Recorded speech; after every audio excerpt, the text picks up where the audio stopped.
Pushpa 2 the role चित्रपटाच्या premier दरम्यान 4 डिसेंबर 2024 रोजी हैदराबादमधील सध्या थिएटरमध्ये झालेल्या चेंगराचेंगरीच्या घटनेत 35 वर्षीय महिलांचा मृत्यू झाल्यानंतर अभिनेता अल्लू अर्जुनला 14 दिवसांसाठी न्यायालयीन कोठडीत पाठवण्यात आले आहे. या घटनेत रेवती नावाच्या महिलेचा मृत्यू झाला असून तिचा 13 वर्षीय मुलगा गंभीर जखमी आहे. घटना कशी घडली आहे? चित्रपटात प्रीमियर संध्या थिएटरमध्ये मोठ्या प्रमाणावर गर्दी जमली होती. अल्लू अर्जुनच्या अचानक आगमनाची बातमी पसरल्यानंतर चाहत्यांमध्ये उत्सुकता वाढली आणि गर्दी अनियंत्रित झाली. अभिनेता थिएटरमध्ये पोहोचताच त्याच्या सुरक्षा पथकाने चाहत्यांना बाजूला करण्याचा प्रयत्न केला. यामुळे परिस्थिती आणखी बिघडली आणि चेंगराचेंगरी झाली. रेवती आणि तिच्या कुटुंबावर यांचा थेट परिणाम झाला. ती तिच्या 2 मुलांसह चित्रपट पाहण्यासाठी आली होती. चेंगराचेंगरीत रेवतीला श्वास घेता आला नाही आणि तिच्या मुलाला गंभीर दुखापत झाली. दोघांनाही तातडीने रुग्णालयात नेले असता रेवतीला मृत्यू घोषित करण्यात आले, तर मुलावर उपचार सुरू आहेत. कायदेशीर कारवाई.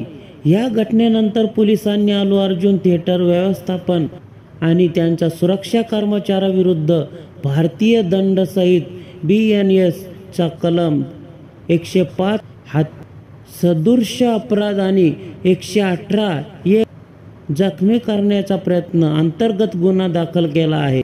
पोलिसांच्या मते थिएटर व्यवस्थापनाला अभिनेता येणार असल्याची माहिती असूनही गर्दी नियंत्रित करण्यासाठी योग्य उपाययोजना करण्यात आला नव्हता. अल्लू अर्जुनची प्रतिक्रिया. अभिनेता अल्लू अर्जुनने या घटनेबद्दल शोक व्यक्त केला आहे. त्यांनी म्हटले की ही घटना खूप दुर्दैवी आहे. मी आणि माझी टीम या कठीण काळात पीडित कुटुंबासोबत उभं राहील.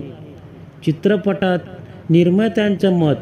चित्रपट निर्माते मैत्री मूव्हीज मेकर्स यांनी देखील ट्विटद्वारे दुःख व्यक्त केले आणि सांगितले की पीडित कुटुंबाला आणि जखमी मुलाला सर्वतोपरी मदत केली जाईल. प्रेक्षकांची प्रतिक्रिया. हा प्रकार प्रेक्षकांमध्ये संताप आणि दुःखाची भावना निर्माण करणारा ठरला. चित्रपटांच्या प्रमोशनसाठी घेतलेल्या उपाययोजनाबद्दल प्रश्न विचारले जात आहेत.